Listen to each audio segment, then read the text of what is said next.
अगले सीन में हम देखते हैं आंटिया जॉगिंग कर रही होती है, तभी उनके सामने से मिंजू चला जाता है जो कि बहुत तेज भाग के जा रहा होता है। और वो आंटिया बोलती है कि तुम इतनी तेज क्यों भाग रहे हो, ये दोनों के दोनों हम दोनों को पागल कर ही रहेंगे। फिर मिंजू दोबारा से उसके पास से गुजर के भाग जाता है और वो आंटी उस पर चिल्ला रही होती है। दूसरी तरफ हम योंजू को देखते हैं जो आंखें बंद करके ध्यान लगा रही होती है और उसके पीछे रियम और हुई होते हैं जो उसे बोल रहे होते हैं कि तुम्हें ऐसा करने की जरूरत नहीं है और तुम ऐसी करती हुई अच्छी भी नहीं लग रही हो। फिर वो दोनों योंजू को समझाने की कोशिश करते हैं पर समझा नहीं पाते तो चले जाते हैं और हम योंजू को देखते हैं जो अभी भी आंखें बंद करके बैठी हुई होती है। फिर हम रियम और हुई को देखते हैं जो रियम के घर के बाहर की साइड बैठे हुए होते हैं और वहाँ पर टेबल लगा रखी होती है। रियम हुई से पूछती है कि तुम्हें लगता है ये वर्क करेगा, तो हुई बोलता है हाँ जरूर करेगा, अगर ये वर्क नहीं करता तो मैं ऐसे करता ही नहीं। तो रियम बोलती है कि क्या पता मेरी मम्मी ना माने, तो हुई बोलता है तुम्हें नहीं पता कि मैं मना सकता हूँ। और तभी पीछे से उसकी मम्मी आ रही होती है जिसे देखकर वो थोड़ा मुंह बनाती है और हुई बोलता है कि मैं अभी तुम्हारे पापा को बुला के लाता हूँ। रियम की मम्मी बोलती है पर वो आएंगे नहीं। ये सुनकर हुई बोलता है नहीं मैं ले आऊंगा और वो अंदर की तरफ भागता हुआ चला जाता है टोस्ट का प्लेट लेके। वो उसके पापा के पास जाता है और बोलने लग जाता है कि आप हमारे साथ टोस्ट खाना चाहेंगे, देखो ये बहुत ज्यादा ही अच्छा है। और वो टोस्ट को दिखा रहा होता है और थोड़ा सा ललचा रहा होता है। उसका पापा टोस्ट लेने वाला ही होता है कि हुई उस टोस्ट को पीछे की तरफ कर देता है और बोलता है कि आ जाओ हम बियर भी पियेंगे बाहर की तरफ। ये चीजें रियम की मम्मी देखती है और काफी ज्यादा शौक में होती है जब उसके पापा बाहर की तरफ आते हैं। फिर वो सारे डाइनिंग टेबल पर बैठ जाते हैं वहीं पर ही और हुई उसके पापा को मस्का लगाने लग जाता है और बियर वेयर पीते हैं वो सारे। ये देखकर हुई की मम्मी काफी ज्यादा ही शौक में होती है। फिर कुछ टाइम के बाद जब रियम फ्रूट्स लेती है तो उसकी मम्मी उसे कुछ बोलती है ये खाने के लिए, जिसे सुनकर रियम बोलती है कि कम से कम मुझे ये तो चूज करने दो। तो हुई बोलता है कि बस तुम्हारी टेंशन ले रही है, तुम्हें बड़ा वाला खिलवाना चाहती है। फिर उसकी मम्मी बोलती है हुई से कि तुम्हें लग रहा है कि मैं तुम्हारे रिलेशनशिप को मान जाऊंगी कि तुम ये चीजें करोगे, पर मैं नहीं मानूंगी। और बंदे की तरफ चली जाती है। रियम के पापा खड़े होते हैं और हुई को हेलो करके चले जाते हैं। हुई बोलता है रियम से कि तुम्हारे पापा तो 98% तो अभी तक मुझे पसंद करते ही होंगे। ये देखकर रियम बोलती है तुम्हें लगता है ये काम करेगा? मैं तो कहूंगी तुम जो मैं कह रही थी वही कर लो। पर हुई बोलता है नहीं, मैं उनका भी अप्रूवल चाहता हूँ इसलिए मैं ये कर रहा हूँ और उसके बिना मैं तुमसे शादी नहीं करूंगा। रियम उसे दुखी नजरों से देख रही होती है। दूसरी तरफ हम देखते हैं योंजू को जो अपने घर की सफाई कर रही होती है, पर जब वो मग देखती है तो थोड़ा सा सोच में पड़ जाती है और फिर वहाँ से भक्ति भी दूसरी जगह पे जाती है उस कोने में साफ करने के लिए। पर उस कोने में भी कुछ म्यूजिक के पार्ट होते हैं जिसे देखकर वो मिंजू को याद करती है। वो काम कर रही होती है तभी फोन आता है और भक्ति भी जाती है, फोन को उठा लेती है, पर वो देखते हैं मिंजू का फोन नहीं होता है और उसे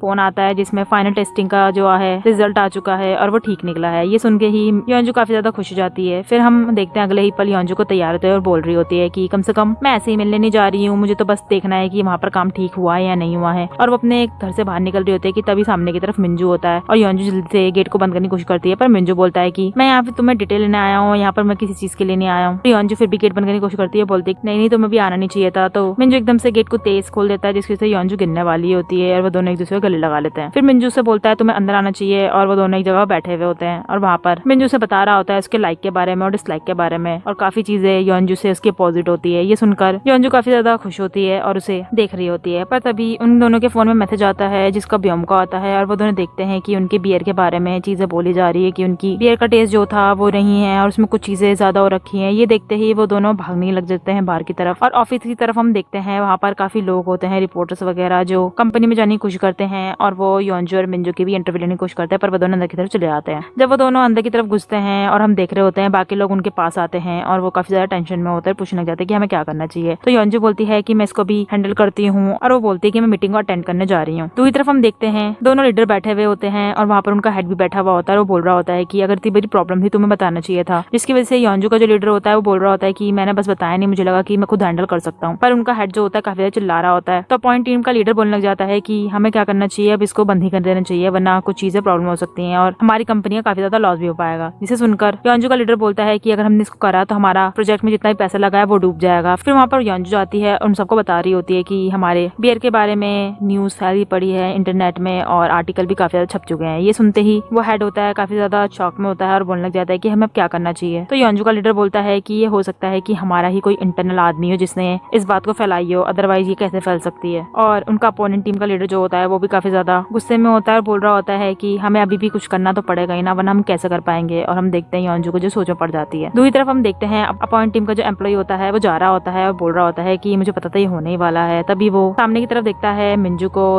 रियम और हुई को, जिसे देखकर मिंजू से बोलता है तुम्हें क्या पता था क्या होने वाला है। वो थोड़ा अनजान बनने की कोशिश करता है जिसकी वजह से हुई बोलता है कि तुम्हें नहीं पता कि ये ह्यूमन डिटेक्टिव है, ये बता सकते तुम झूठ बोल रहे हो नहीं बोल रहे हो। फिर वो बोलने लग जाता है कि मैंने कुछ भी नहीं करा, मुझे नहीं पता। तो मिंजू उसके पास जाता है और बोलता है कि मुझे पता तुम झूठ बोल रहे हो। फिर वो ये बोलता है कि तुम्हें गलतफहमी हो रही है पर मुझे सच में कुछ नहीं पता है। और मिंजू उसके पास दोबारा जाता है आगे की तरफ और बोलता है कि तुम अभी भी झूठ बोल रहे हो। मिंजू से बोलता है कि अगर तुम मुझे बताओगे नहीं कि क्या हुआ था डिटेल में तो कुछ प्रॉब्लम हो सकती है और वो उसको देख रहा होता है। दूसरी तरफ हम देखते हैं अपॉन टीम का लीडर किसी से फोन में बातें कर रहा होता है और वो बोल रहा होता है कि ये जो न्यूज आर्टिकल है ये मैं ही टेकन केयर करूंगा और जो र्यूमर्स है वो तुम अच्छे से जानते हो, तो हमारा यही डील था। वो फोन में बात करने के बाद बाहर आता है और देखता है कि उसका एम्प्लॉय खड़ा होता है, तो वो वहाँ से चला जाता है और हम देखते हैं उसके एम्प्लॉय को बताते हुए मिंजू को कि मेरे जो लीडर थे उन्होंने मुझे ये चीजें बताई हैं और कुछ नहीं है। ये सुनकर मिंजू बोलता है कि थैंक यू तुम्हें बताने के लिए, और हम रियम को देखते हैं जो सोच रही होती है। फिर अगले ही पल हम रियम और हुई को देखते हैं उसके लीडर के कैबिन में, और वहाँ पर वो उसके कंप्यूटर के पास जाती है। वहाँ पर पासवर्ड डालने के बाद वो अंदर चीजें देख रही होती है कि तभी उसे वो